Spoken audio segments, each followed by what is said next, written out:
పరిశుద్ధుడా, ప్రేమగల తండ్రి, ఒక్కసారి నీ బిడ్డలను చూడు నాయన. మేము ఆగి ఆలోచించుకొని ఏమేమి పోగొట్టుకున్నామో వాటి విషయమై నీకు విన్నపం చేసుకోవడానికి, నీ సన్నిధిలో విజ్ఞాపన చేయడానికి, పోగొట్టుకున్నవన్నీ రెండంతలుగా తిరిగి పొందడానికి మాకు సహాయం చేయ్యా. ఈ సంవత్సరం కడుపారా తిని సంతోషించే సంవత్సరంగా చేయి, స్తుతించే సంవత్సరంగా చేయి నాయన.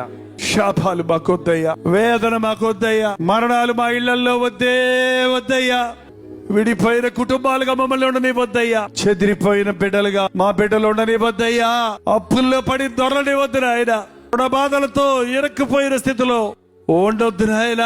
కష్టార్జితాన్ని దీవించు, మా సంపాదన ఆశీర్వదించు, మా రుణాలు తీరడానికి సహాయం చేయి. ఇక్కడ నిలబడిన ఒక్కొక్క కుటుంబంలో ఆశ్చర్య కార్యాలు చూడాలయ్యా, పరిశుద్ధాత్మ కార్యాలు చూడాలయ్యా, పాపములు ఒప్పుకొని పశ్చాత్తాపడటం చూడాలయ్యా, చేసిన తప్పును విడిచిపెట్టడం చూడాలి నాయన. నువ్వు ఆశీర్వదిస్తే అది ఎన్నటికి ఆశీర్వాదమయ్యా. అటు ఆశీర్వాదాలతో మమ్మల్ని పంపించము, నీ కృపతో నడిపించమని యేసు క్రీస్తు నామములో అడుగుచున్నాము తండ్రి. ఆమేన్, ఆమేన్, ఆమేన్.